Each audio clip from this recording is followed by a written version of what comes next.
Hey everyone, I want to go ahead and make another video here.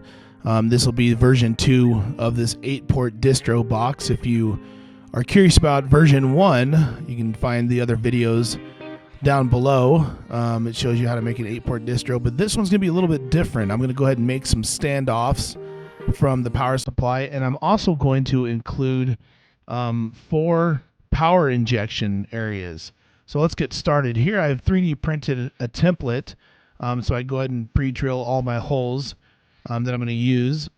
Before I used to use some tape and a Sharpie, and they just didn't line up very straight. So I thought, hey, we should go ahead and 3D print one of these, and so that's what we did, and it turned out really great. I'm going ahead and use an 1/8 inch drill bit here to drill all my pilot holes. As you can see on the bottom of the box here, I am drilling the feet out because I'm going to go ahead and make the standoffs there. This is a fan shroud that I 3D printed as well. It's going to go on the top here for some ventilation. As you can see here, these are the sizes of holes that I need to drill that I've included in here. So the first ones are going to be these 1/2 inch holes that I'm going to use with the 1/2 inch step bit. These are going to be for the outputs as well as the power injection. So we're going to put some PG7s in there in a little bit. All right, next we're going to take the 1 3/8 inch step bit, make a hole for our fan. Going to come up here to the top right, take a 1 inch step bit, make a hole for our Cat 6 pass through. And then take a 5/8 inch step bit. We're going to make that for our PG9. That's our power input down there. So we're going to grab some PG7 strain reliefs, and we're going to populate all those holes right now. Some PG7 glands.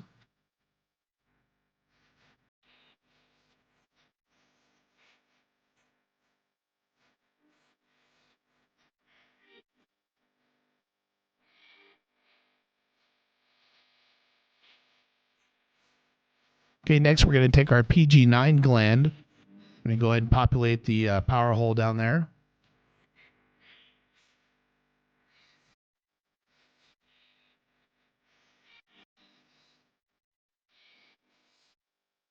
And now we're going to take our Cat 6 pass through. We're going to go ahead and install that.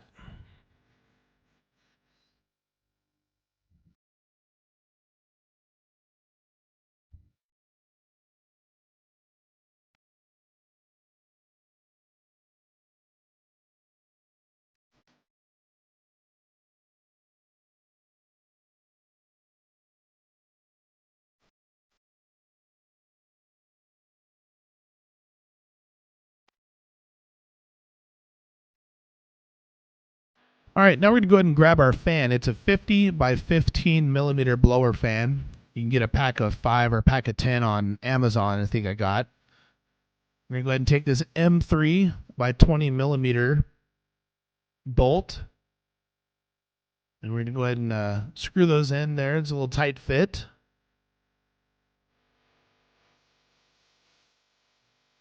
Put our fan in, screw the nuts on the back of it here, and make sure that blower, the intake, is coming and shooting up so it can provide good airflow for our box here. I'm going to cut off the connector. I'm going to use spade connectors. I'm not going to use their connector that it came with.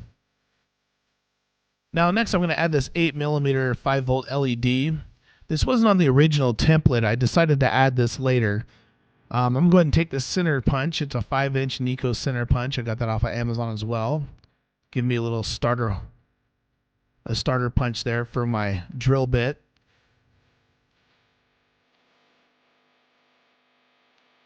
I'm going to go ahead and put in the LED light, and now we have everything populated. We have our PG7 glands, we have our 8 millimeter light, our fan, our Cat 6 pass through, and we also have our PG9, which can be our power input.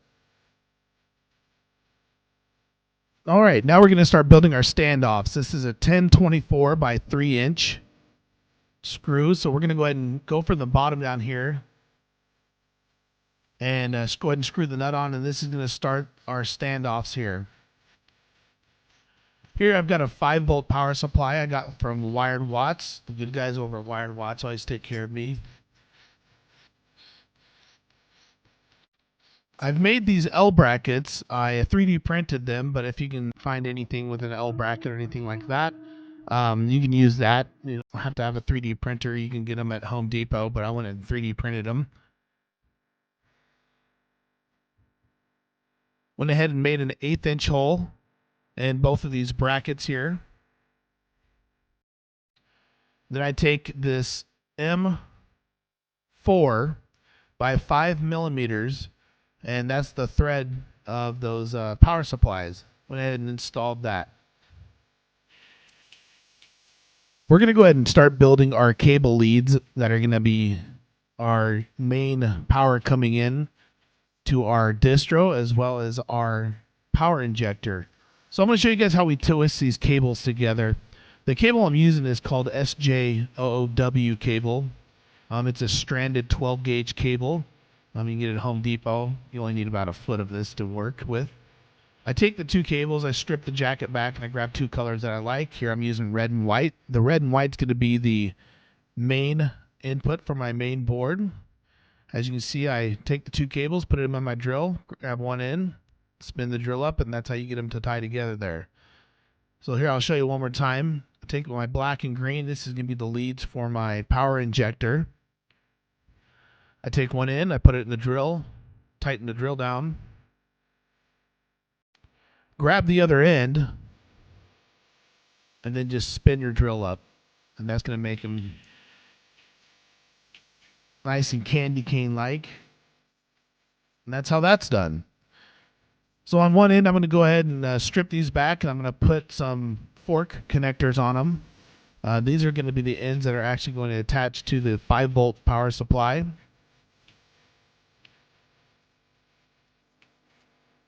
Again, the red and white, that's going to power my main distro.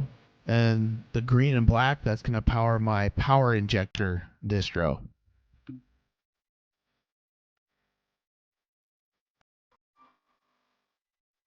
The other end we're going to strip back and just leave bare wire, but I don't like to terminate bare wire, as you can get an air wire that wants to jump over somewhere else, you get good contact. So I go ahead and anytime I strip a wire back and I'm going to terminate a wire, I tin them. So here I am, I tinned our two inputs that are coming here. I'm going to tin the ends of our fan and the ends of our little 5-volt LED. We're going to tie the fan and the LED together and put a fork connector on both of those. Again, positive, positive, negative to negative. Here I found a power cable laying around. It's got the Edison end on one end, and I cut off the other end. So we're going to strip those back, put forks on those. That's going to be our main 120 volt coming into the power supply.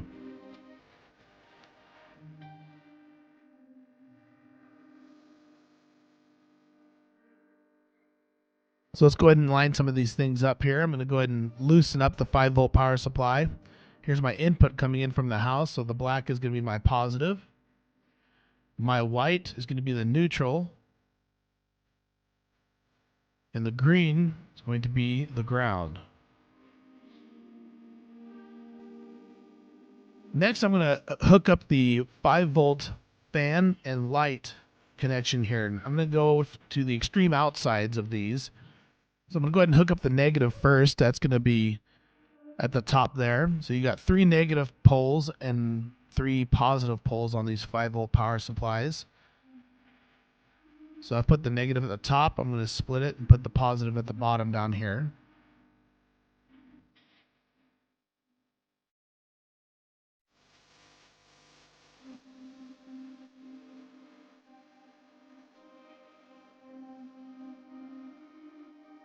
And next I'm going to do the leads for my power injector. I'm using the green for the ground and the black for the positive. And I'm going to use the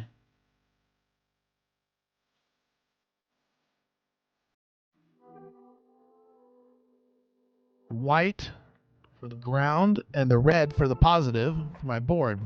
Now this piece here, I got this from Home Depot. It's just a piece of real thick plexiglass. And I was going to show you how I made the holes, but everybody's board's different, so the concept is going to be the same. I laid the boards on top of this piece of plexiglass. I made the holes where the boards are going to land, and I'm just making standoffs here with the M3 screws that I have. So you can see the bottom board. This is the Bong 69 board that I'm using for my 8-port LED distro. The top one is my power injection distro that I got off of Facebook Marketplace. Someone had a couple of them laying around, so I bought those from there. But any distro will work. Just you need to customize your layout for this. I've taken the thickness of the board, and now I'm going to make the standoff for this board. And so I have a scrap piece here. And I'm putting the nuts on here, and I'm making sure the thickness is just under so I can tighten the bolt on top. I forgot to make a hole for my fan shroud, so I went ahead and did that.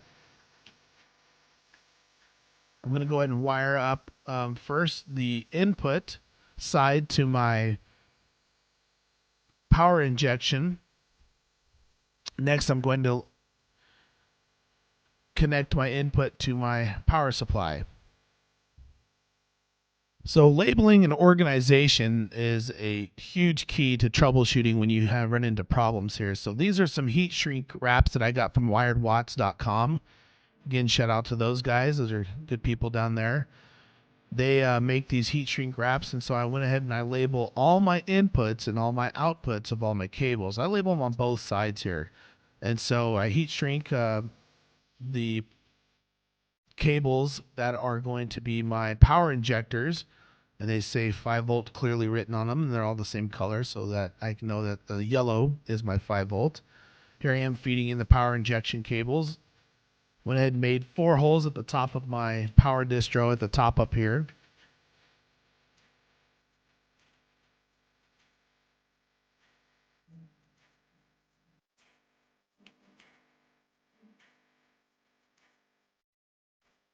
So those are my 4 power injection cables, and now we can go ahead and secure the top of this on here. So now this is screwing down to those other bolts that I have already in there, so the offset's sitting on there and gives me a good couple-inch gap in there for air. Now I'm going to do my 8 outputs for my 8-port controller.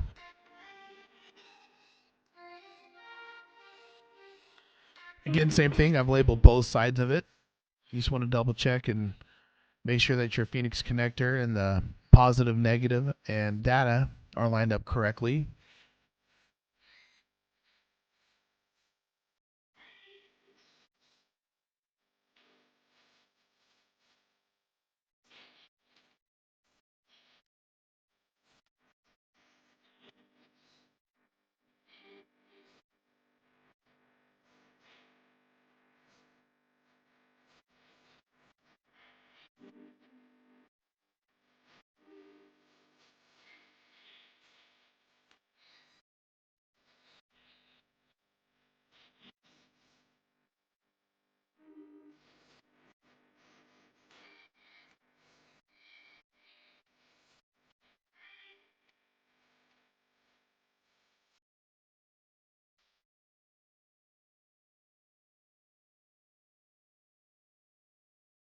Well, there you have it. Here is the finished product. Here you can see I have 2 more holes there in case I want to add 2 more ports for power injection.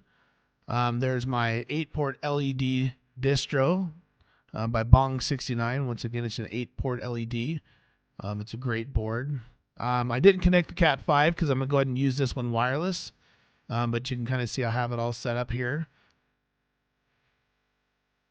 I've made those offsets, so I've got plenty of airflow in there. When you close the box up, it's sealed up pretty well. There's my custom-made 3D printed vent. And if you guys have any questions or comments, let me know. Smash that like button, and thanks so much for watching.